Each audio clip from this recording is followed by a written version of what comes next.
All right, Pirate Spring Training reports, and we've got Pirate broadcaster Joe Block with us this morning. Joe, good morning to you. Hey, good morning, Jack. How are you? All right, it's starting to look like spring around here. Baseball's getting closer and closer, isn't it? Yeah, it feels like it. With the snow thawing, the temperatures warming, the buds starting to show up on the trees, maybe even a little greener grass poking through, and yeah, before you know it, we'll be playing ball again up there. Well, let's talk about what's going on here in the past week. How about yesterday? Chris Archer pitched really well for you, and the game came up 6-5 in favor of the Yankees, but that was encouraging with Chris Archer because you had a couple of days where the pitching staff went south, didn't it? Oh yeah, I mean, there's always going to be that. I think in most days there's going to be so many individuals that are underperforming, and if you do that enough, maybe you make your way off the team or get sent down early and things like that. But if you pitch well and you're one of those fringe guys, you might be able to open some eyes and make a roster down the road. But in Chris Archer's case, obviously, he's a big part of the Pirates rotation. And I think the takeaway from yesterday wasn't even so much the 3 scoreless innings, against a very good Yankees lineup. Judge and Stanton were in it, for instance, but that he threw his curveball, and he's starting to use that as a change of pace pitch. He used it a lot more. That's something that he'd rarely used in previous starts last season. He just introduced it right before he was traded to the Pirates, too. So seeing that and seeing how effective it was, a lot of right-handed batters pulling balls foul, and the timing really messed up, the Yankees hitters. Boy, that's going to be great going forward because he's still throwing 97. He's got that 90-mile-per-hour slider.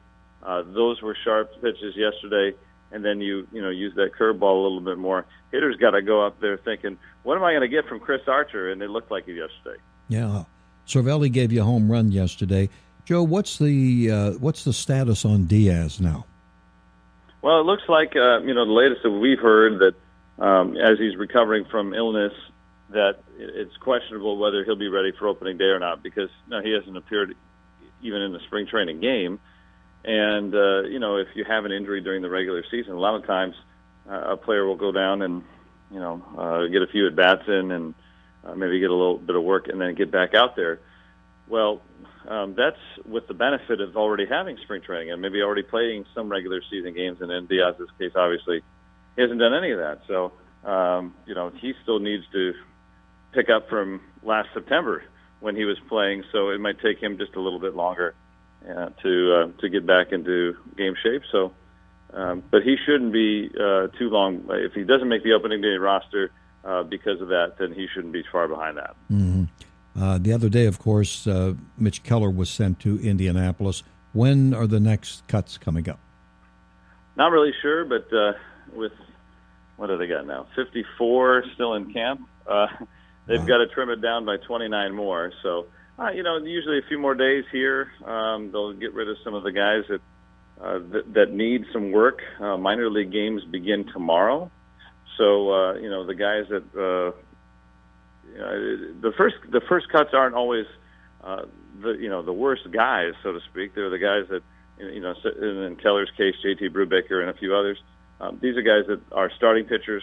They want them to be stretched out for the regular season. They want them to be able to pitch 3-4 innings on their next start, and they can't do that in big league camp anymore because the Pirates' established starters have now come back on this side and they're getting their work in. So some of it is by design that way. But also, the next round of cuts might be some of the guys that just don't have, aren't going to make the club, and but maybe we'll factor in down the road. Mm-hmm. Well, we have the Pirates. We have you guys on 1160 today with the Braves. What's the pitching today? What are you looking at today? Nick Kingham's going to go for the Pirates, and when we talk about the things that might take place throughout the spring.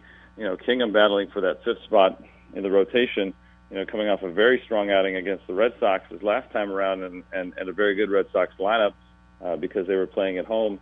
That was very encouraging. He had 2 poor starts to begin with before that and really rebounded nicely against the Red Sox then. So today will be a good test, too, because the Braves more than likely are going to have a very representative lineup in there in their home park today. So we'll see how Kingdom can fare against that. Kyle Wright will go for Atlanta, and what should be the final game at the Disney complex for the Pirates, because the Braves are slated to move to Northport, which is down in the southern Gulf Coast of Florida next season. Interesting. Joe, thanks a lot. We appreciate it. We'll talk with you on Wednesday in another spring training update, okay? All right, Jack. Sounds great. Thanks a lot. All right. Joe Block.